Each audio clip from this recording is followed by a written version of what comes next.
Welcome back, everybody, and sincere apologies for the break-in transmission due to audio technical challenges. I hope that all our challenges have been sorted and we're back online.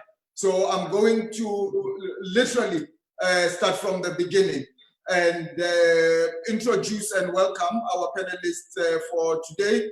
We've got the one and only Tholes Mo, a comedian that has now joined the foray of fourth industrial revolution black industrialists in the gaming space, and he started a company.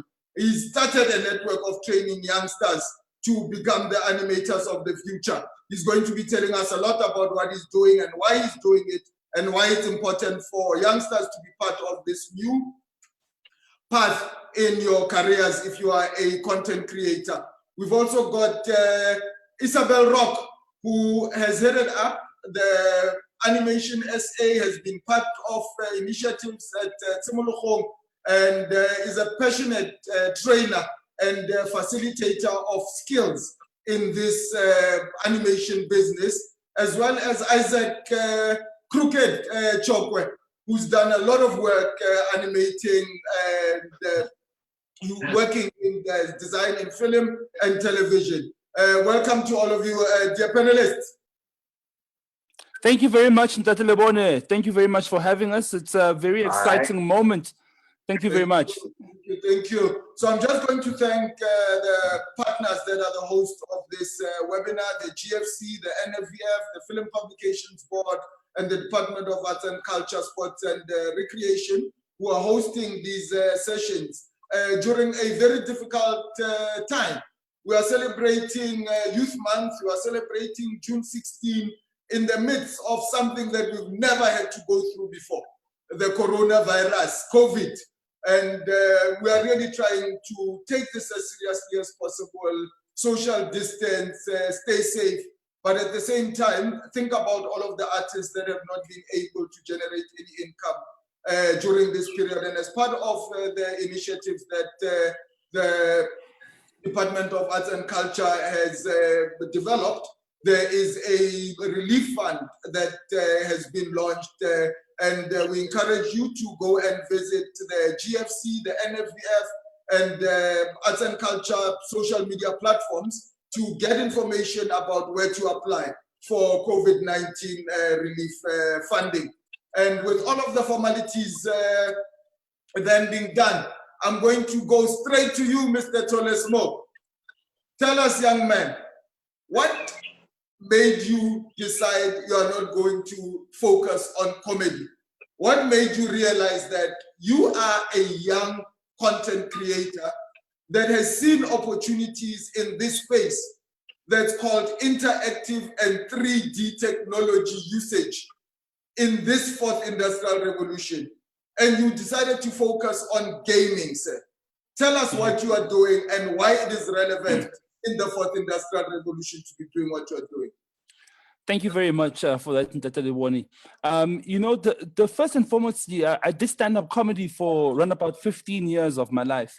And, you know, I believe I had quite a good run and a great career in it.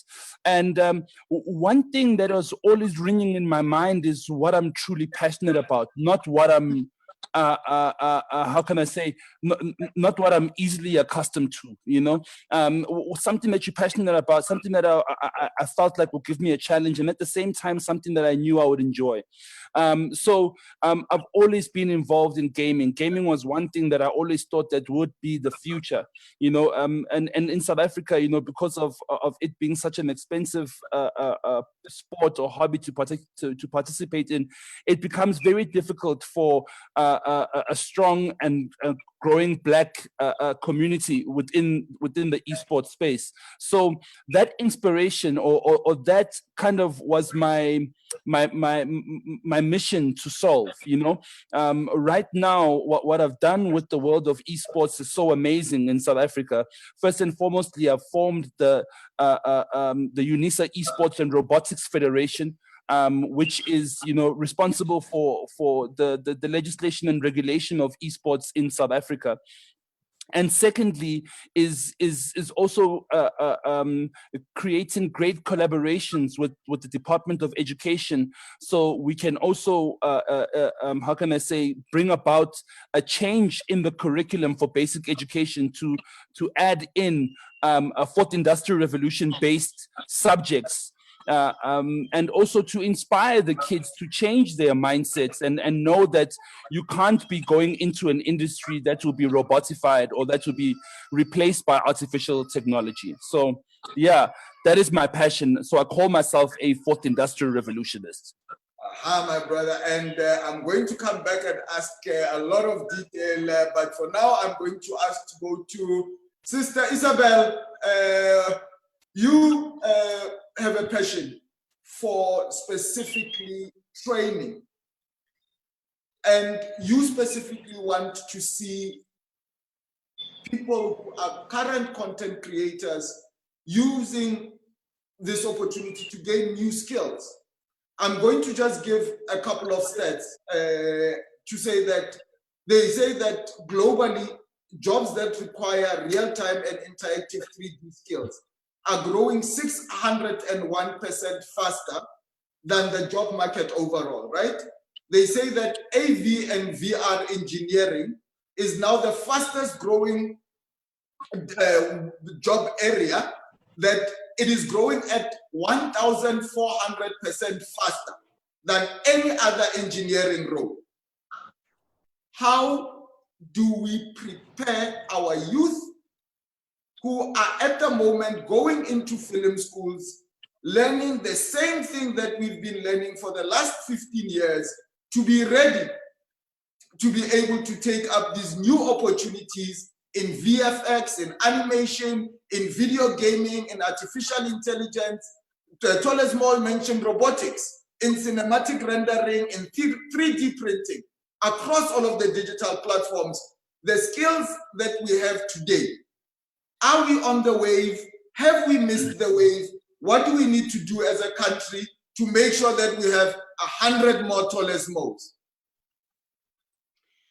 Yeah, so one of the first things that I looked at when joining the Social Impact and Human Capital Innovation Unit and Animation SA was designing a cradle to grave strategy that looks at from preschool to primary school, to junior school, to high school, to post school, to professionals, right up to when you're in your old age and you're sitting with all that knowledge. So in looking at the full scope and the full spectrum of the target audience and the potential market that we have, that we need to source that talent, I had to break down different strategies for every area of that age group, and designing a roadmap really for young artists who are out there. Because when I did my research into animation schools, a lot of the stuff that came out where kids were saying, you know, our parents, we couldn't explain to our parents this industry, that it existed, and, you know, what was out there. So it was a big fight for them to get support from their parents, because parents are our first investors.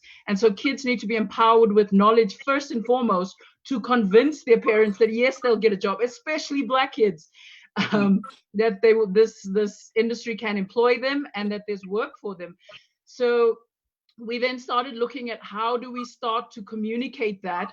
And fortunately, with Triggerfish and the German funders GIZ, they managed to create videos that educate kids about the animation industry. They interviewed some top animation players, just to show kids that, yeah, they're Black kids from the township who are doing phenomenally well in animation. And so that forms part of my social impact unit, where it's looking at how do we start to piggyback off existing community centers that have machines to hold the videos, can hold free software, and start to distribute that as broadly as possible.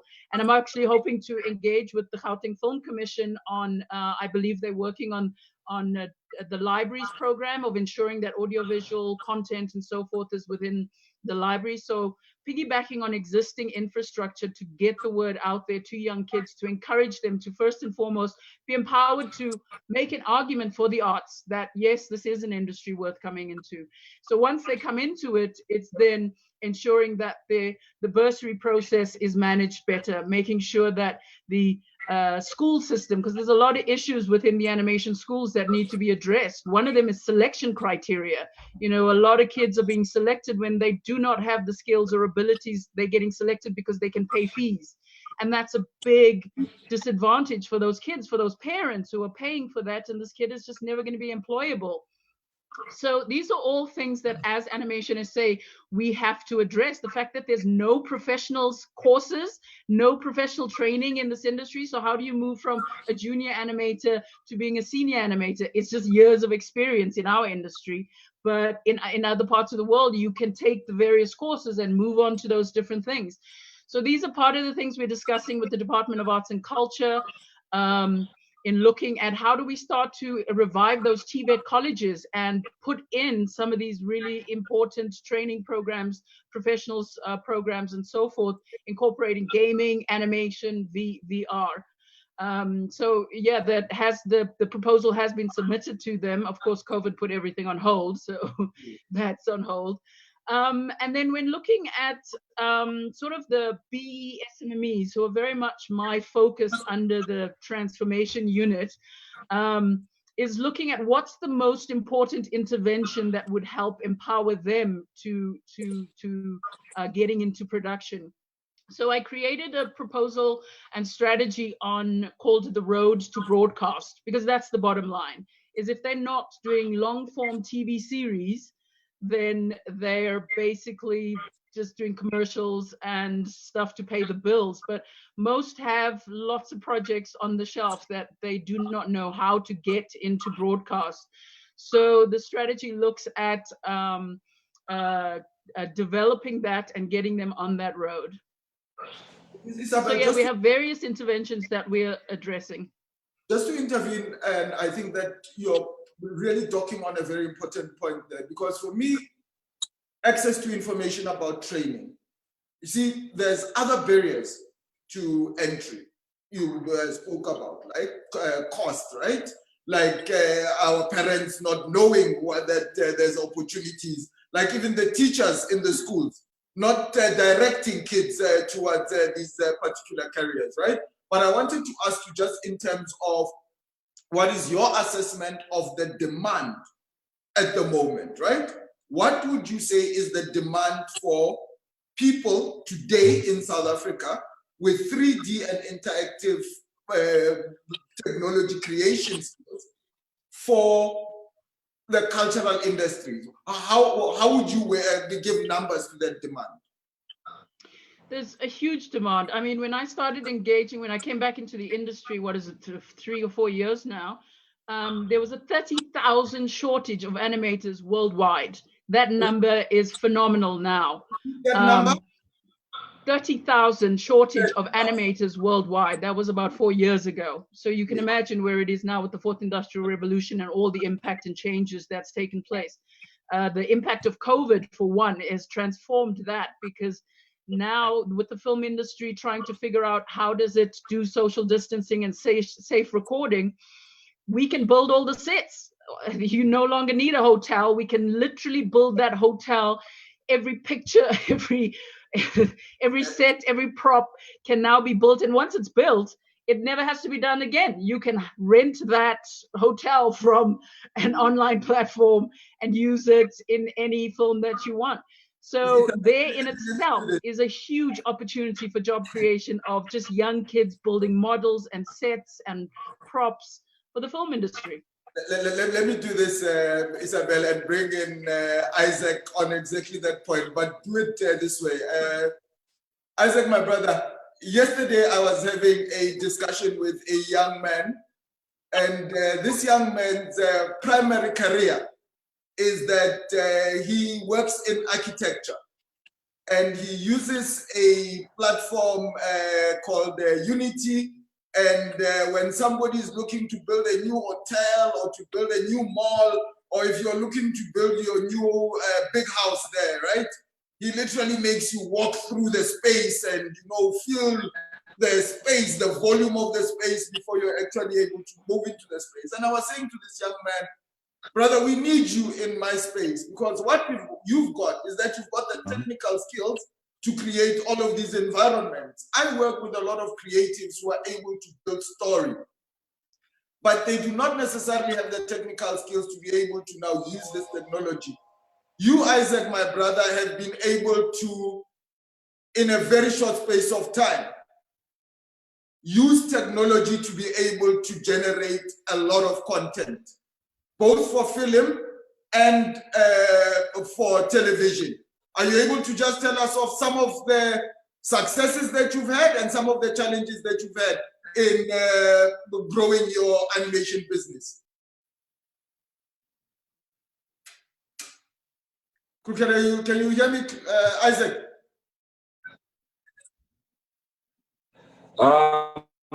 Yeah, I started. I'm self-taught. Yes, I can hear you. Can everyone hear me? Yes, we can hear you loud and clear, sir. Is everyone able to hear me? Yes, we can hear you. Yeah.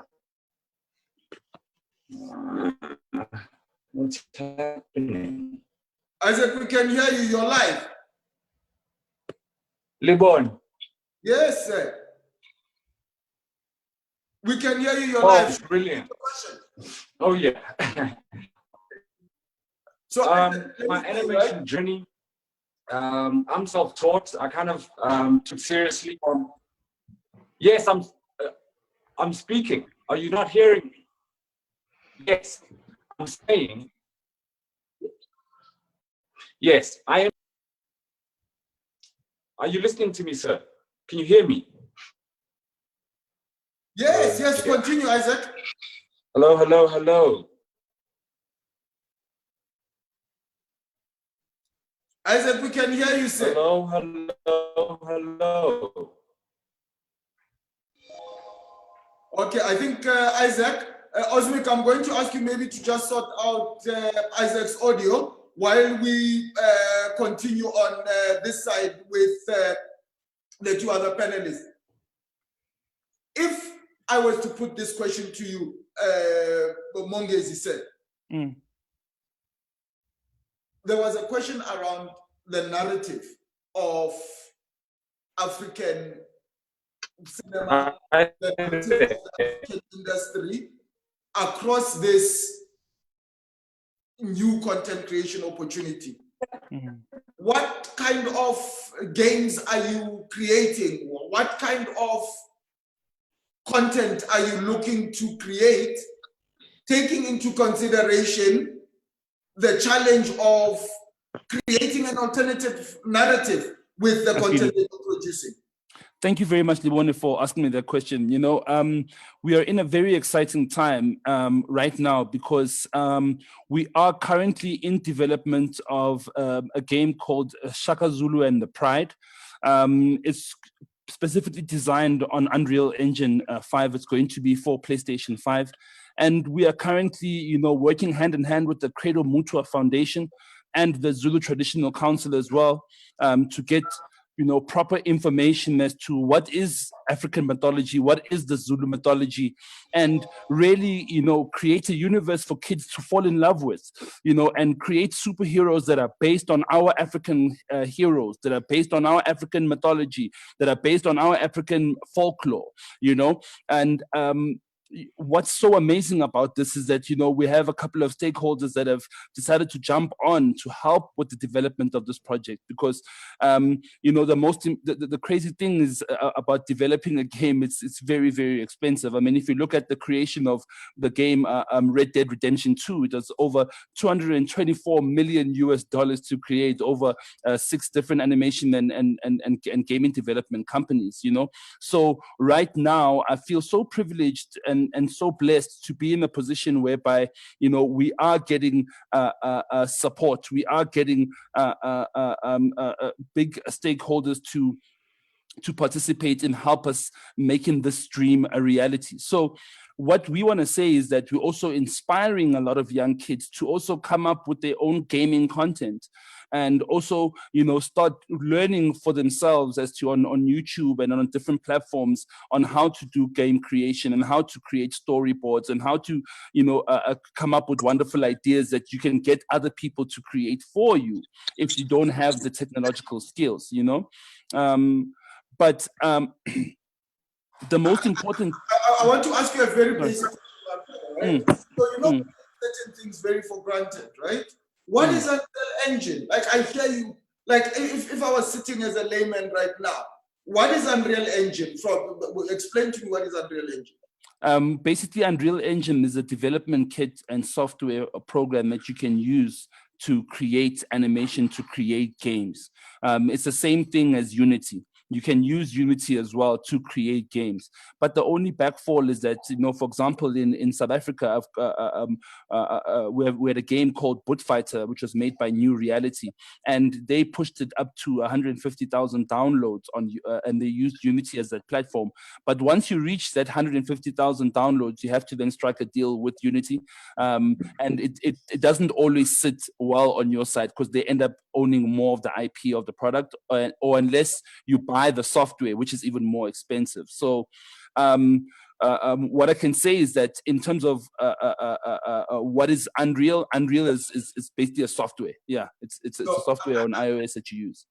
I really appreciate your answers, and I'm going to now bring back Isaac, and we'll speak on that particular issue of the narrative again. But I just want to say that I recently read something that was saying that about 20 years ago, you either needed to put that you have word processing skills on your CV, or that you had Microsoft Excel, and we didn't look at yourself if you didn't have those two things, right? And the research now says that in the next 5 to 10 years, if you don't have Unreal Engine or Unity or any 3D or interactive skills, basic coding on your coding, it's going to make it very difficult to get a job. True. Isaac, welcome back. You've had a big challenge, my brother, in the content that you've been creating, to find skilled people, specifically young, skilled Black youth, that you are able to bring into your content value chain, right? What challenges have you faced in creating your content? It's been incredibly difficult because Hi there. Can everyone hear me? Yes, we can. Yeah. Okay, brilliant. It's been incredibly difficult to find people who have experience in Unreal Engine, first of all, in South Africa, because it's not taught in school. Most of the time they use Unity, and as Toles Mo has said, after 150, then you start having to negotiate with Unity and having to pay them. And they own some of your IP. With Unreal Engine, I think it's at $1 million. You have to make $1 million first before you pay them 5%. So it's a better deal. And as a piece of software, it's great because it's like the Swiss Army knife of software. You know, you can make a game, you can animate, you can do previs, you can do simulations, you can do automotive and aerospace design, and you could do, you could be a technical artist, you could be a technical animator, you can make games, you can, we make animation that's motion capture driven, and motion capture on its own is a whole world on its own. But with Unreal Engine, it makes our lives easier because I can literally put an actor in a motion capture suit, the inertial motion capture suit that has sensors on it. So when the actor moves, we capture that data and use that data to animate a 3D or a 2D character. So that speeds up things a whole lot. And because animation in general in South Africa has been an elite art form. You know, if you're not rich, you didn't have access. The schools were very specialist type schools. And if you wanted to learn animation, you either had to learn Maya or one other piece of software that they offered. There was no Cinema 4D, there was no Blender, there was no Unreal. There's no Unreal Engine right now. So it's an issue. You know, I'm trying to employ people at my animation studio, but it's difficult to find anyone, to the point where you go to these online sites where people put up the skills that they have, and you ask, you know, you employ someone online. And the nice thing about Unreal Engine, the person doesn't have to be there. They could literally log in, and it has a just like how, you know, Zoom happens. Now imagine we're on Zoom but working on one project, and I'm modeling and you're rigging and she's texturing and he's creating the environment in one piece of software in the comfort of our own homes. And that's why it's helping so much in the COVID lockdown. So this is a tool that I think should be taught from primary school, because can you guys still hear me?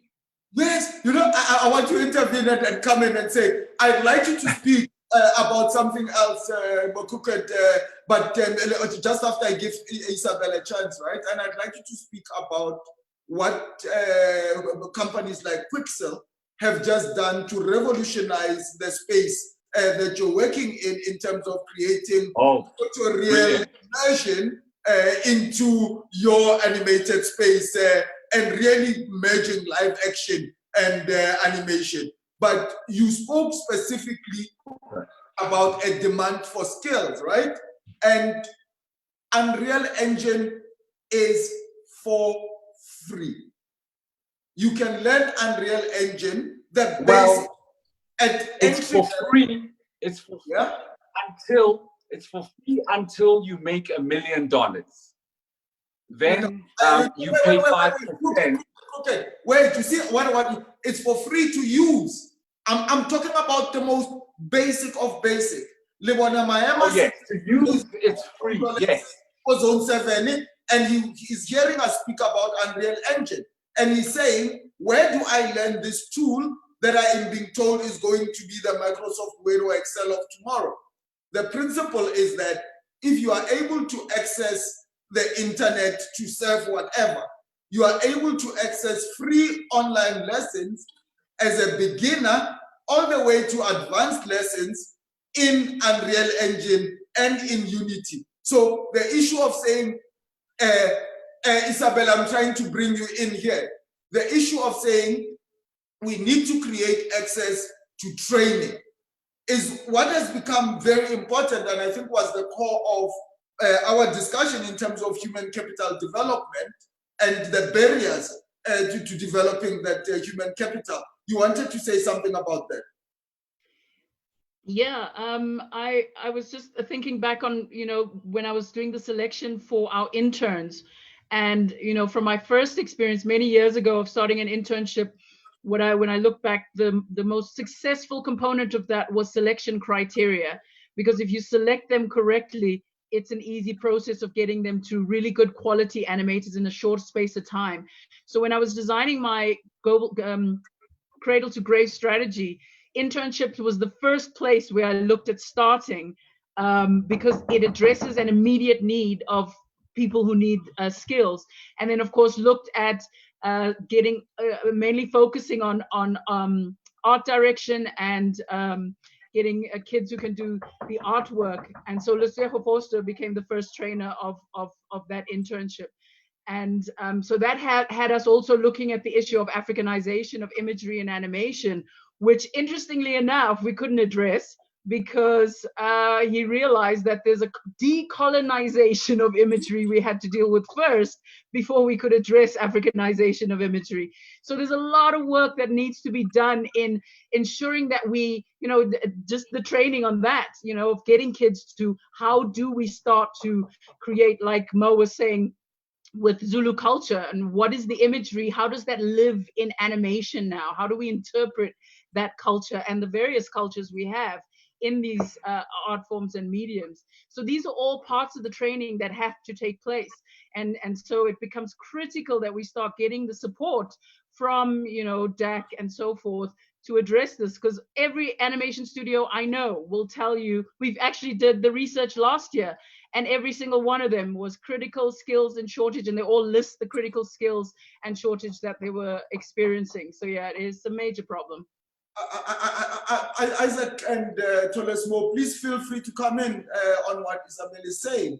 I think that I'm getting a sense here that we are behind the wave, and that we are running behind the world, from the frustration that is shared by just the three of you speaking here with so much passion and experience, and having listened to Lesego yesterday, having listened to the teams from the Popeye as well yesterday, very young people who, the one thing that they said is that you have to have worked hard. Like, it's not going to come after having just worked for 2 years.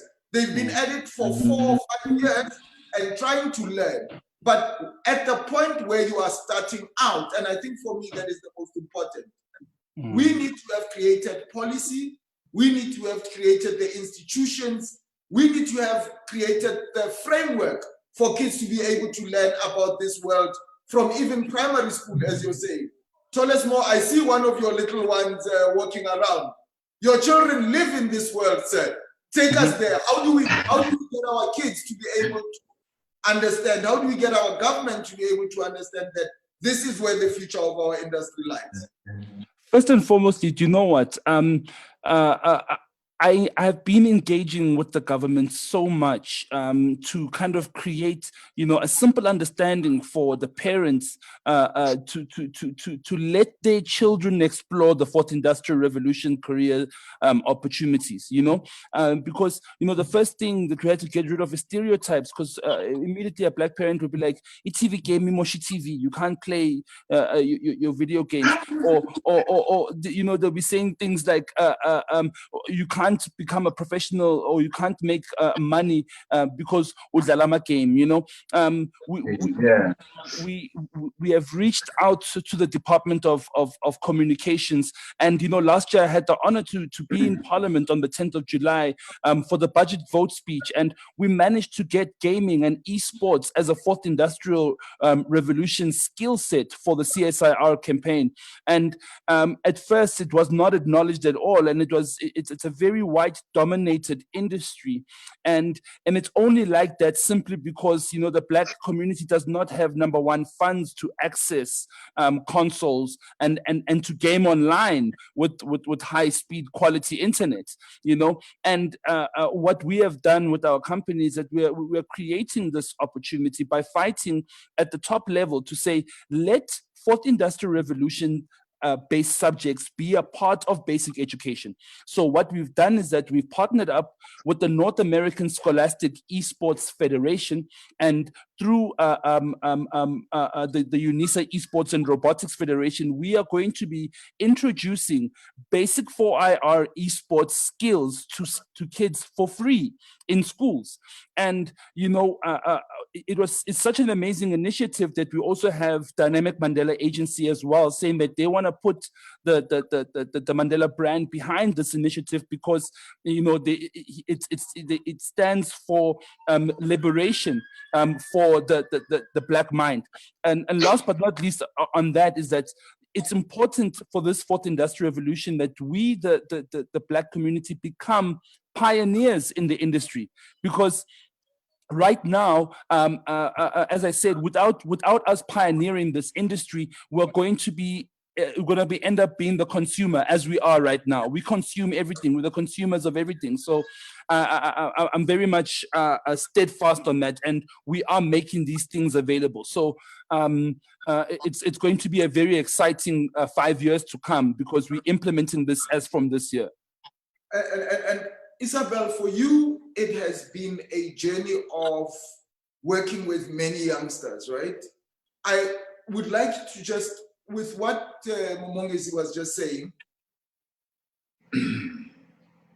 please, can you share successes? Like I'm looking out to hear, after say 5 years of the initiatives that we have been working on, Mongezi is still speaking about racial disparities in terms of access, right? We are still speaking about financial barriers in terms of access. So I'm asking myself, I think of the guys at the Prente, and I think absolute success in terms of what Isaac has been able to do at the Prente. What other successes are we able to speak about before we continue, Isabel? Well, I mean, just on a personal note, my internship that I ran in 2008, I think it was, 2008, 2007. So we ran it for about 4 years, and every year we took on new interns, the absolute cream of the crop. And those kids have gone on to do phenomenal things. They are working in international studios. They're running their own SMMEs. They're freelancers doing phenomenal work internationally and locally. So that's the beauty of animation and animation career, is that you can literally work from home and have clients in Ireland, in all over the world. So, you know, those interns were set up for life. And the beauty of the quality of the training that was given to them is that they can fit in any studio in the world.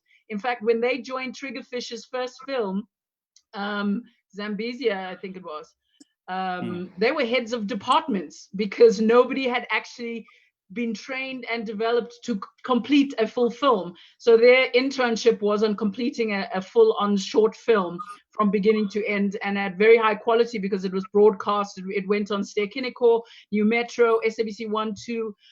It sold out in Jet stores and Pep stores, the DVD. So the quality was really high, even for an internship. It won a SAFTA award, and it was an internship. So when you design the internship to be really high end, you get the return on investment on multiple levels. I mean, we had eventually refined the internship where within 6 months we took kids to be employable. It took us a couple of years to get there, to refine the process and do a post-mortem on it every year and improve it. And this is what I want to open up to the industry and make sure that we're getting as many of those internships set up. In fact, every studio should have it. It made business sense for me to have an internship built into my production. So I was able to every year get low cost, high quality animators, because they were trained to the standard and quality that I needed. So yeah, they're huge successes. I mean, as you know, Triggerfish has won international awards on quite a few of their productions. They've distributed globally. The world knows us. The world knows the quality we produce, and we just have to make sure that we put in the training programs that will produce the quality kids for those jobs, because the world is waiting for us to say, yeah, we can take on your TV series. We can do that. You can outsource to us, because they trust our work, but we're not putting in the work. And what happens, Isabel, is that a lot of these interns that you train, as you say, end up going to work in Ireland and Yes. France and other places in the world. While there's a benefit to this outflow of talent, there's also what leaves the challenge for people like Tolesmo and for Isaac, who I'd like to bring in terms of what initiatives are they working on internally at the moment, and what would their suggestions be towards consolidating training programs? Because I think we've all identified a skills gap. We've all identified a uncoordinated training and funding of training, right?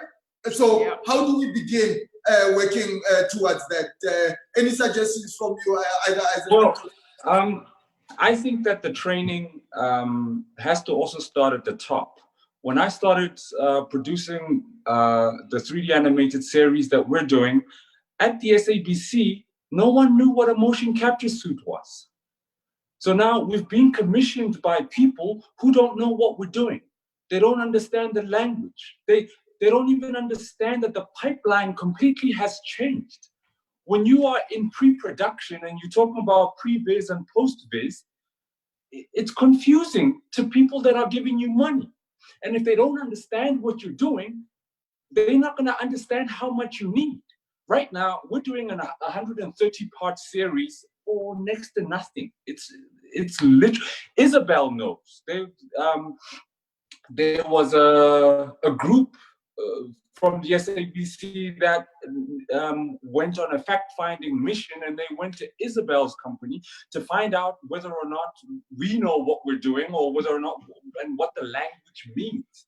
So now you have, I feel like we're stampeding ahead of the people who, whether it's commissioning editors or whether it's channels. You're going to go there and pitch something and speak about Unreal Engine and speak about motion capture. No one will know what the hell you're talking about. We have to teach and build as we go along. Like, as we're working, we got to be teaching people and building the industry at the same time. Like, it's a mammoth task. It's ridiculous. It's a mountain that we definitely can climb. And I want to bring in Tolesmo on that and say, Tolesmo, when I met you about 10 years ago, sir, the word telenovela did not exist in South African lexicon, right? The process of producing fiction drama on a 9-month cycle with people hired on annual contracts as opposed to on daily contracts didn't exist, right? We created that, and today it's the staple food of millions of South Africans. So it is able, we are able to change, we're able to transform. It's about change. We were working on analog, we had to move to HD, and everybody was able to take that giant leap. And there are always the people that are there to take the first steps, right? You guys have planted the seeds and you've taken the first step. So as we progress forward, I think that the real need, and that's what maybe Tolesmo, I'd like you to maybe just be as simple as possible.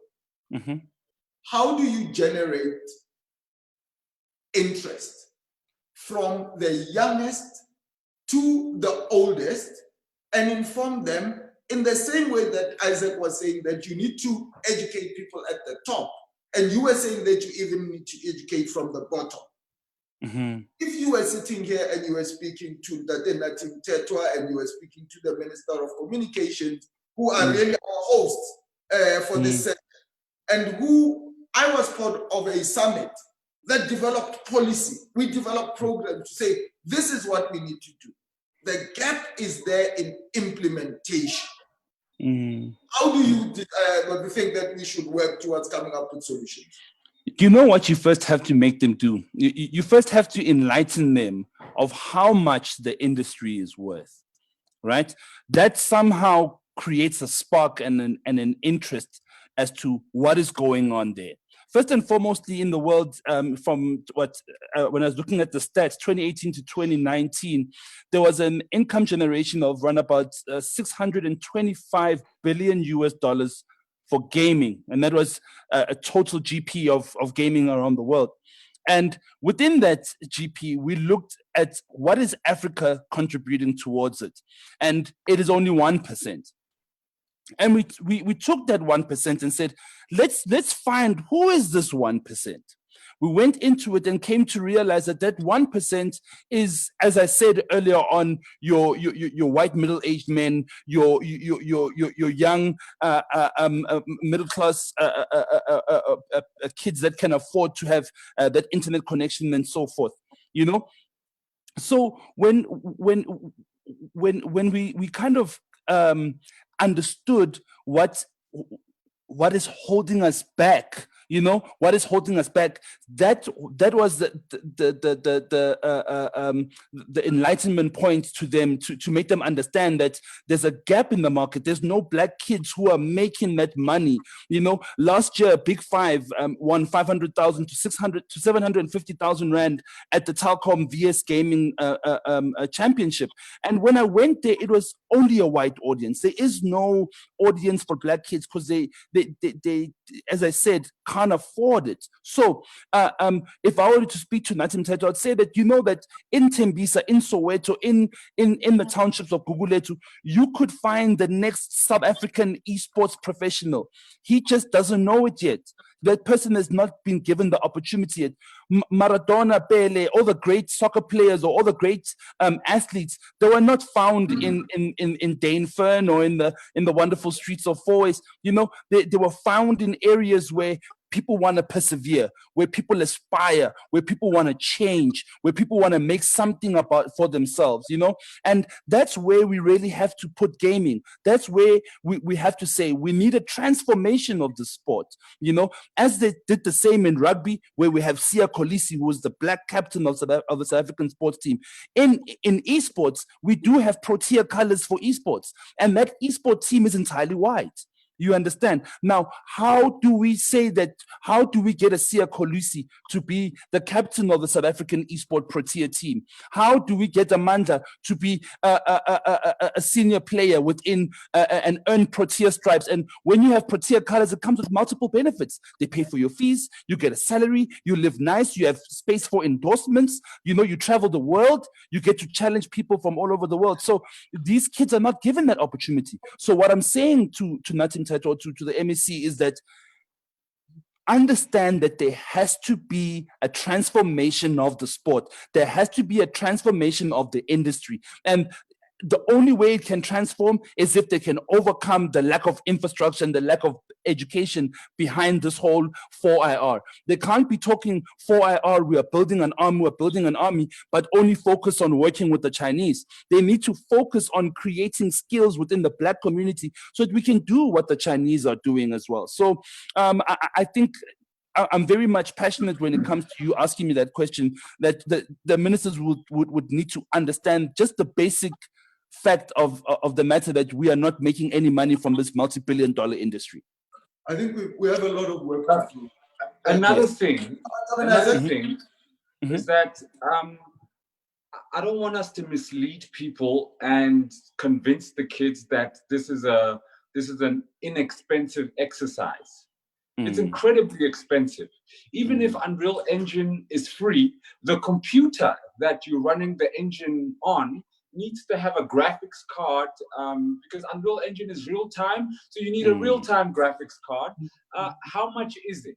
It's probably 30 grand, but when you import it, because we don't make them in South Africa, and they don't know what it is, they charge you 100% import fees, right? I bought a motion capture suit, it was 150,000, but when we imported it, even though it's just a suit and it's light, they charged me 100% import duties because they don't know what it is. Oh, what it is. Right?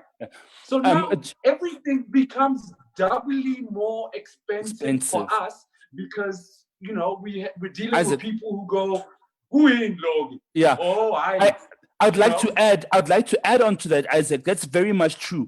You know, talking from personal experience with what you're saying, right now, I have close to 3 million rand worth of holographic technology, which is stuck at customs because the electronic CE certificates don't match or don't comply with what they currently have. And I'm like, yo, if a tripping plug is a tripping plug. They don't understand the components of the machines, and it holds us back from bringing in the tech. I want to come in there and just say that, you know, this is one of these are part of the reasons why an industry organization is so key, because you know, within our sector support, we have our chairman as the volunteer, who's trying to champion all of these courses, from DTI to arts and culture, to all of them, to address some of the issues, the legal issues, the policy issues. And a volunteer-driven organization is just not going to cut it. Nope. Unless, and we've been talking to government for how many years now? I feel like I'm talking to deaf ears that are just refusing to hear. And they hear the demand, they hear the skills, they hear the opportunity, but they're not backing it up with anything. Arts and culture is sitting with, with billions of focus a second, please, and we've spoken about government, right? And yes, your concerns about government are so loud and clear, right? Yes. Let's talk about private sector for a second.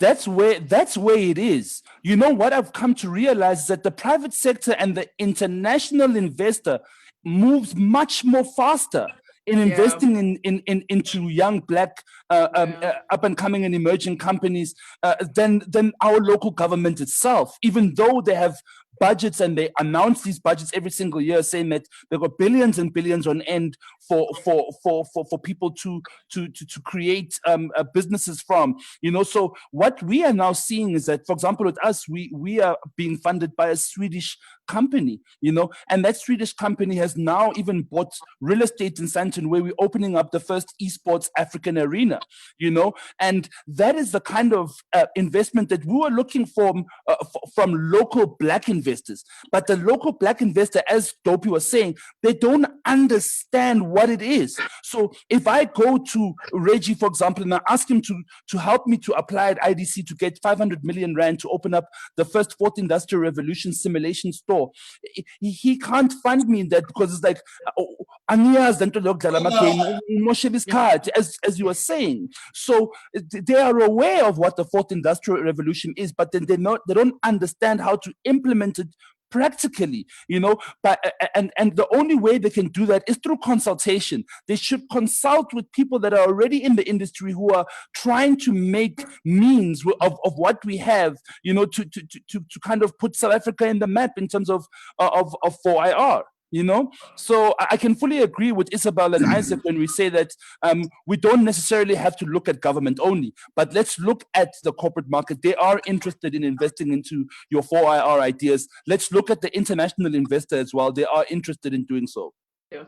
In fact, in my road to broadcast strategy, that's exactly what I'm looking at, is designing a funding model that looks at de-risking the investment into animation, because that's what most investors have always said. Oh my God, it's too high risk, it's too expensive. You can't prove to me that I'm going to get my return on investment.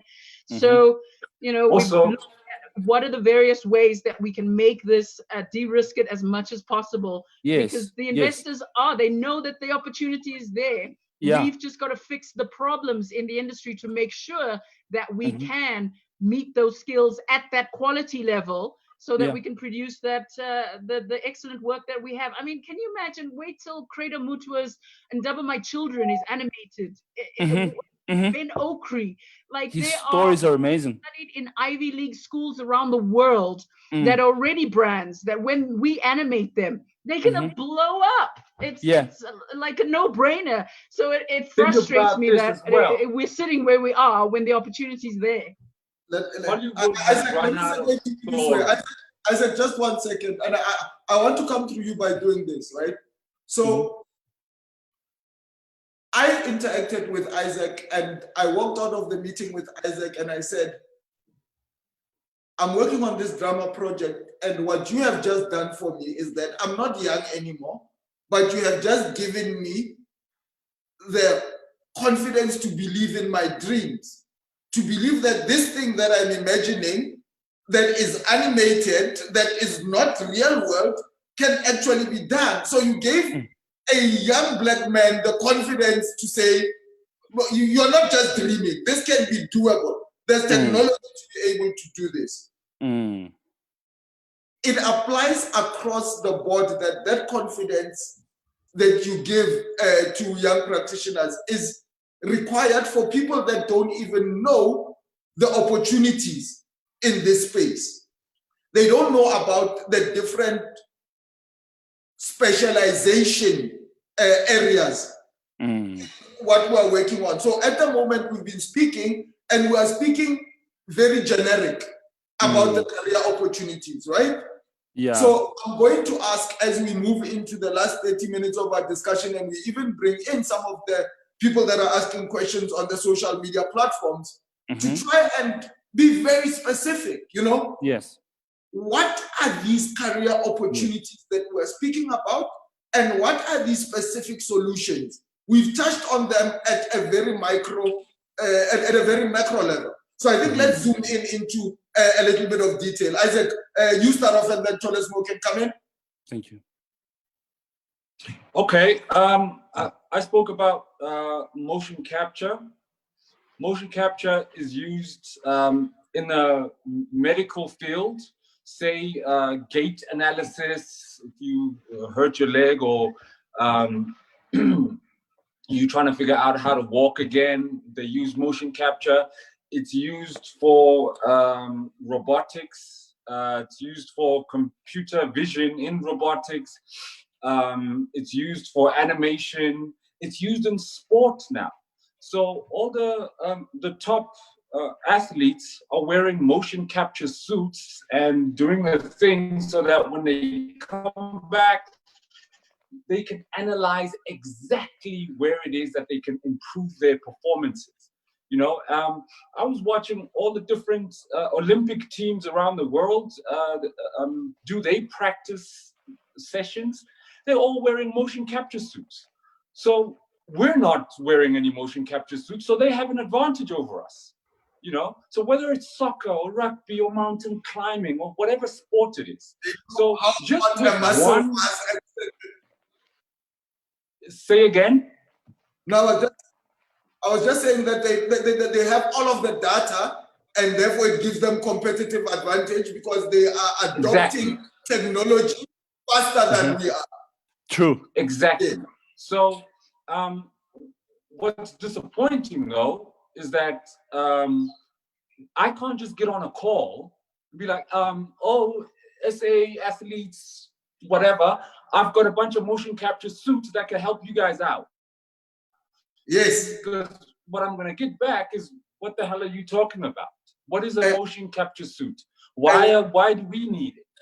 And we haven't educated even our sports fraternity. We have not even educated our Department of Arts and Culture to say there is a link between these technologies. I spoke about the link with architects earlier on. You just mentioned a direct link between motion capture and, in particular, sport. I'm going to give you a couple of minutes to maybe just continue on the exact career. So you're speaking about motion capture.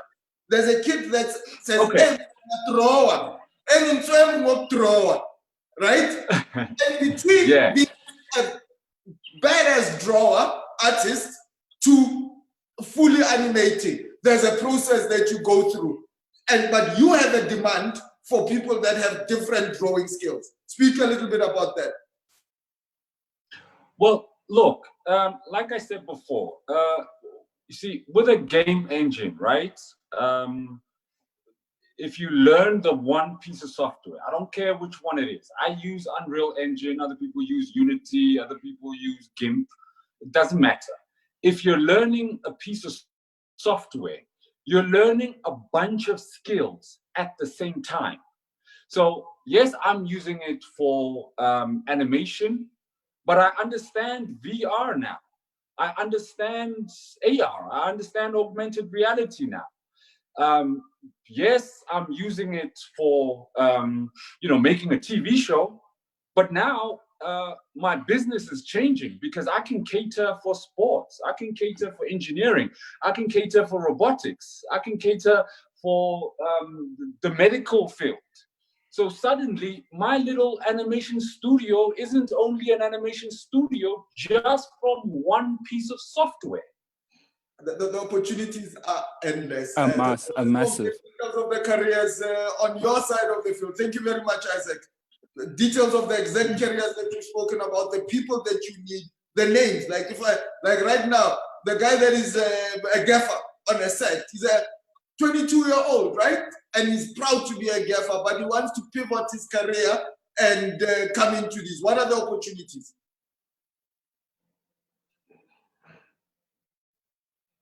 Thomas Mo? Oh, is that to me? Oh, Yeah. sorry. You know what, as I said, there are a whole lot of opportunities, but what I really did prepare for this webinar is the question that you had just asked now, is what are the careers exactly that are available within this within our Yes. gaming and 4IR space. And I managed to compile a little bit of a list, and I can just hit you with a couple.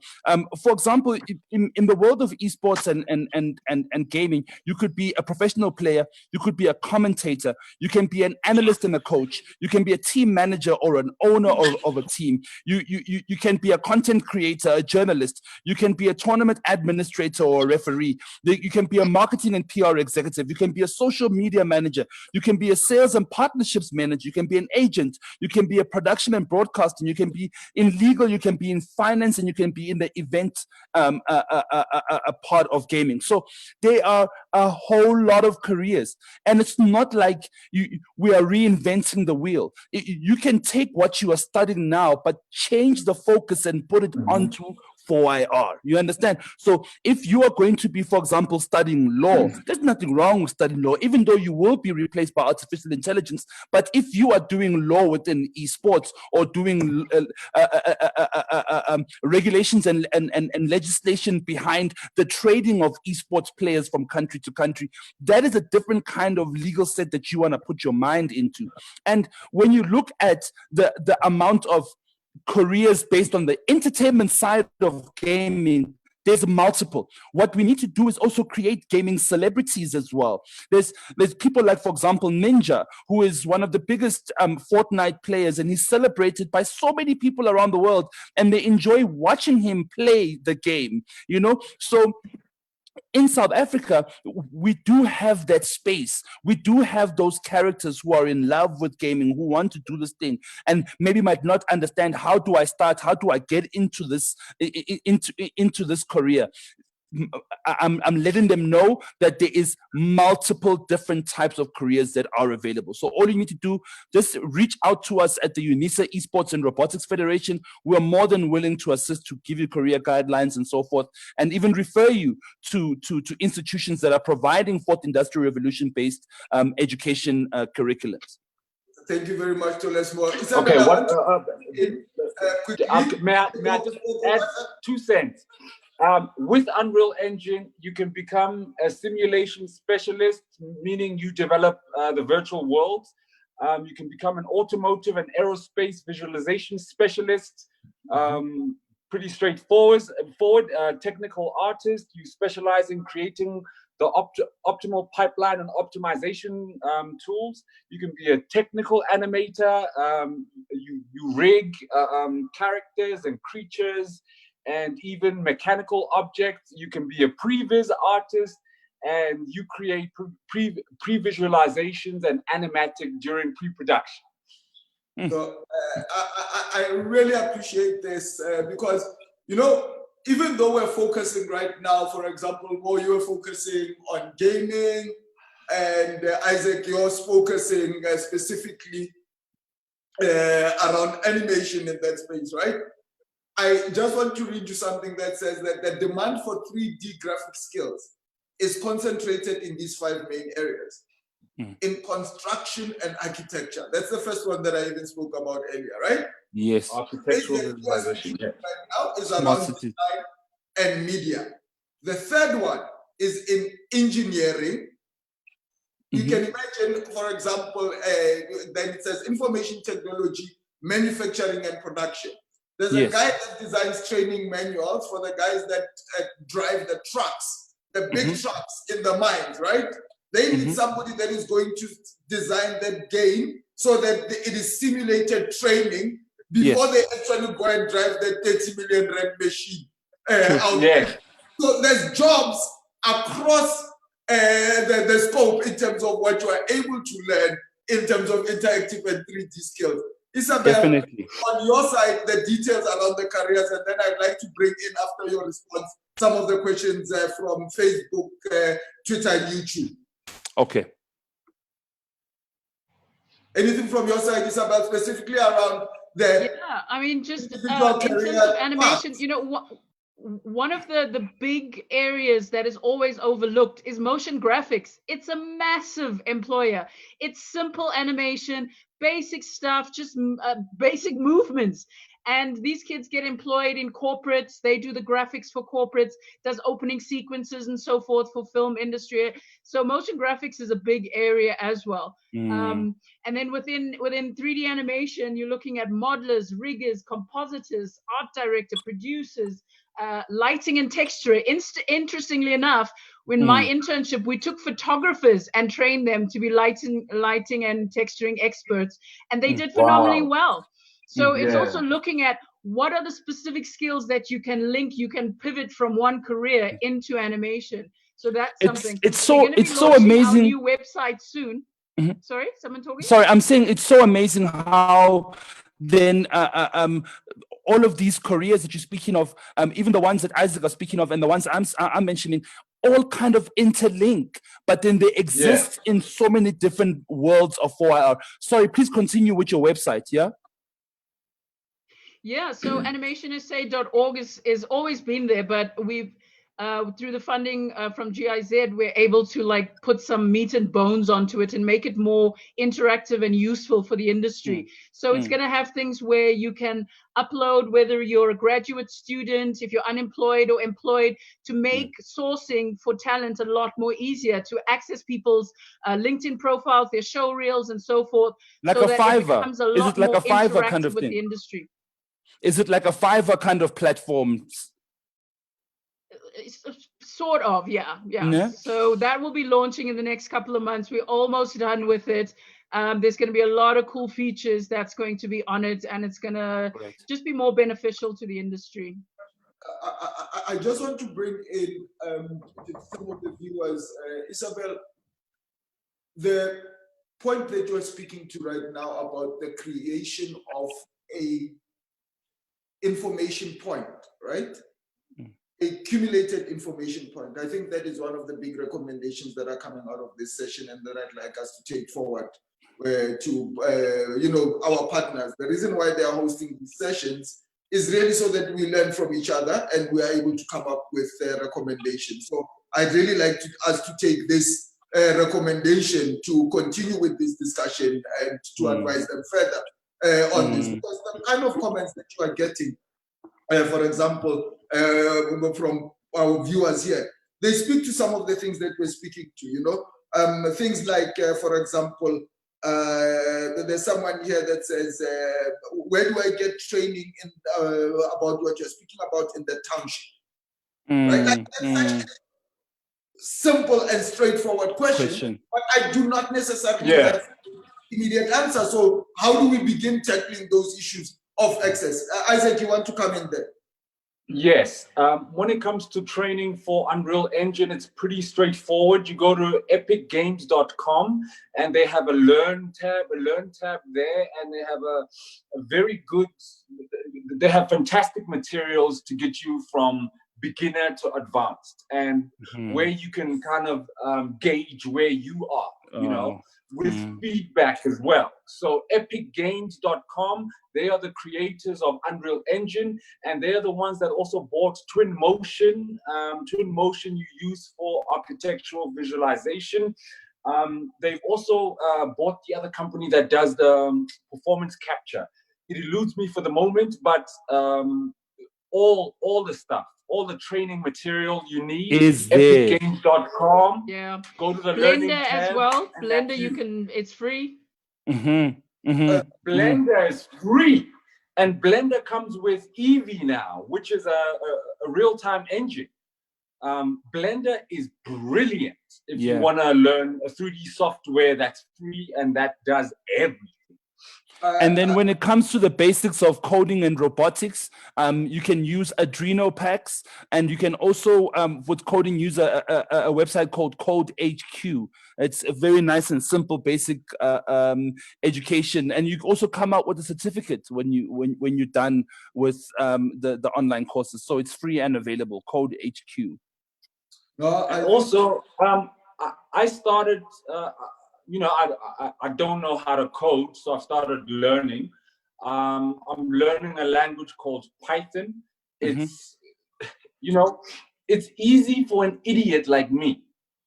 And there's so many resources from YouTube, etc. Python, there's so much educational material on that.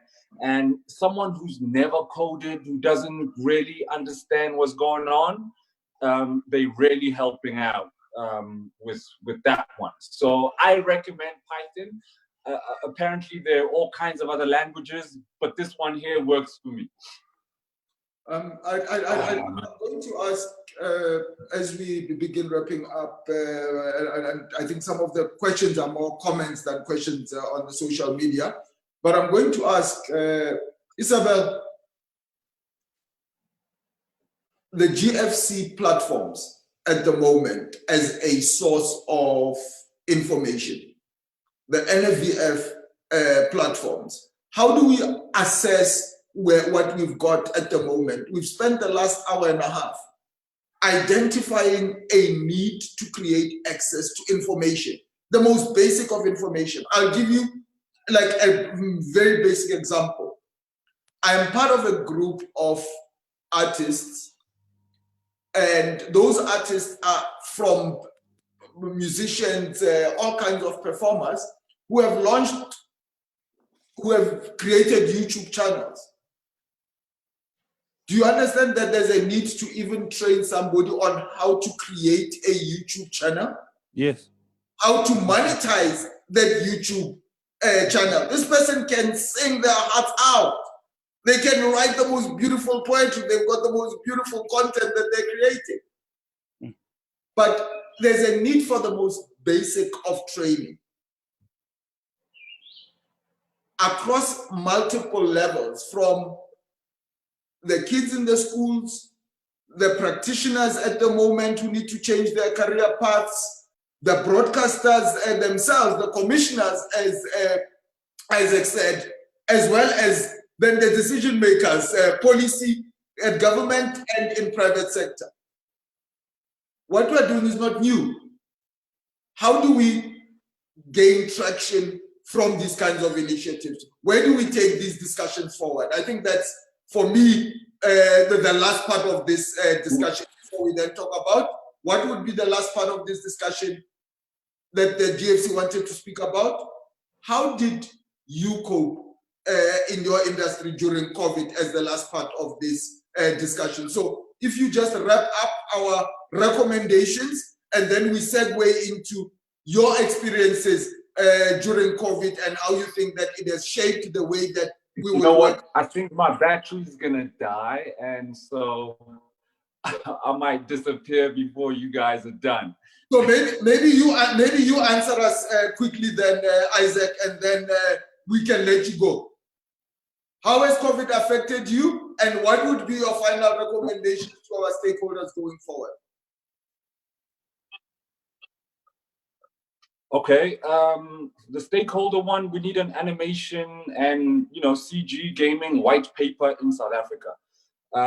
So we need to go on a fact-finding mission to define the industry, to so that we're all on the same page. Because I feel like for the most part we talk in circles and then we're here again and nothing was done the first time around. So if we have a Bible that we could all just refer to, it just helps us put everybody on the same page. And then I recommend that we throw some of the curriculum in the dustbin and start again. Look at what the future holds in terms of careers, and then just start again. Throw the old one in the dustbin and start again. My brother, I'm going to request for your patience for the last 2 minutes while we wrap up, so that we all wrap up, because I think we've said so many important things. Isabel, yes. Can I give you your chance for your last comment, please, and your recommendations? Yeah, I would like the strategy that was written by Glenn Gillis and the consultants about 5 years ago to be implemented by Arts and Culture. Why invest that much in a strategy that you're not going to do anything with? My research, which I launched last year, November, confirmed a lot of what they had recommended in that strategy. So it is all written down in terms of how we should be going forward. I would love to engage with the Gauteng Film Commission on ensuring that my social impact strategy, and we get information out to every library, every community center that has a computer, that we have our videos uploaded on there. So yeah, there's quite a few work that we've done that just needs implementation. It just needs support, and it's sitting there. So for me, it's, you know, we're no longer going to be doing any more work. It's just, we got to get what we've done implemented. I think we're at that stage where we really need to implement. Monges. Yes. There's a young man that is sitting in Deep Kloof. There's a young lady that is listening to us in KZN, and they want to, you know, take up a career in interactive and 3D technology and content development. We've said a lot today. What would you say to that kid about their dream? How do you inspire that kid to not give up? Because we didn't give up. We're still trying to, you know, pursue our dreams in creating this content. You know what they say, nah? I always say this, is that it's a quote from Oliver Wendell Holmes, right? He says, he says, when a mind is stretched to a new idea, it never returns to its original dimension. All right. So what we need to do is start educating them and filling up the mind. Let people be aware of what 4IR is. You understand? That is the most important thing that people need to understand, so that it can be something we speak about every day. It can be a household brand. People know that, yo, let me think of something I can do online than rather opening up a spaza shop at the corner. You know, why don't I open up an app where you can get my keep and you can get my scopas and all these things on an app, and I bring it to your house rather than you coming out to the street and so forth. You know, the effect of COVID-19 has actually, one thing that I've loved is put more, how can I say, pressure on the government to transform our country to a 4IR compatible country. Because look at what happened with COVID-19. No one can see each other, touch each other physically. You know, with esports is a non-contact sport. So that is something that we should be pushing and saying that our children at schools can be safer knowing that they're not touching each other or being in contact with each other with those kind of sports, but they can still play a sport, but is how can I say, COVID-free and healthy and safe, you know? So last but not least, I'd like to say to the Chitako Soweto, Chitako Tembisa, is that, do you know what? Anything is possible if you just can get access to information online. Isaac has mentioned, and Isabel has mentioned, that there's so many platforms you can use to study and to enlighten your mind. But in the interim, we are pushing at higher levels to make sure that things that you require in terms of getting into 4IR is available. On that note, esteemed colleagues, we've walked a long journey. We still have a long journey to walk. I really mean it. Changing people's mindsets and introducing them to a new way of thinking is not a new thing. People adapt, people change. Some are slower than others, and I think we've had the disadvantage of not being listened to for a very long time, but we haven't given up. I really appreciate your participation in this platform. The intention of this is to launch a program, as we've been discussing, that will collate all of this information with one primary intention: to make access to information as easy as possible to the widest number of people. And I think that's the commitment that we make. There were great recommendations from including Department of Education, engaging with DTI, a need for a consolidated strategy and not working in silos. And on my behalf, on my part, and I think on behalf of all of the partners here, I thank you and I pledge to continue on this journey, and I wish you well as you lead us in this 4IR journey. Thank you, Leboni. You are also leading us in the 4IR fashion. I can see you are wearing your Obi Kenobi Star Trek. Thank you very much, Thomas. Oh! May the force be with you. Thank you guys. For any other information, you guys can log on to the GFC website, and we'll try and provide as much information on there as possible. But Aluta continua, guys. We still have a long way to go. Definitely. God bless you all. Thank you so much. I love you guys. Respect. Respect. Thank you.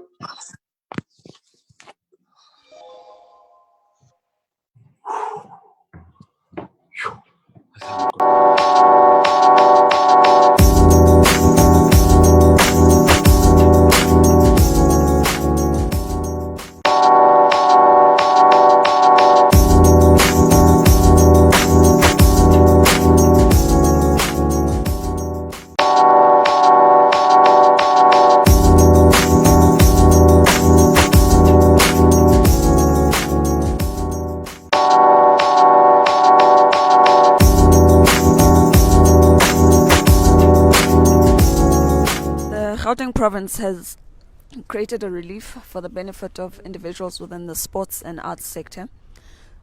This is out of the realization that sports and arts continue to be one of the sectors that is hardest hit by the COVID pandemic. And in this regard, as a caring government, we have found means of how we can create some form of relief for individuals within the sectors, but also possible job opportunities. And in this regard, one of the things that we have done with all the national events or national day events that we do have, we've made them virtual and are still able to employ and work with various artists and sports individuals. And this has been done from our Human Rights Day, our Freedom Day, and now with Youth Month. We continue to integrate artists and sports individuals within, so that whilst COVID does not allow for major events to take place, by going virtual, it enables us to still be able to utilize these skills and showcase the talent that the province has. With regard to the Gauteng Relief Fund that is created for individuals within the sports and arts sectors, this is a relief fund of 28 million, which we seek to find individuals who work within our communities. These may be individuals who teach art classes within communities, who coach soccer teams within communities, netball teams and so forth across the various sporting codes. These are the individuals who play a critical role in the development of our communities. These are people who ensure that our communities keep fit and, more importantly, are engaged within positive recreational activities. Our fund is geared at all these people, and all we ask is that you come and apply, visit our website, visit our social media pages at Gauteng SACR, that's at Gauteng SACR, and you'll be able to get more information. We really want to make sure that we assist these individuals because we appreciate the work that they do in our communities, because it is in line with what government seeks to do, and we want to make sure that people continue being engaged within positive activities such as recreation, within arts, within our sports, and so forth. So please do apply. This fund is for you.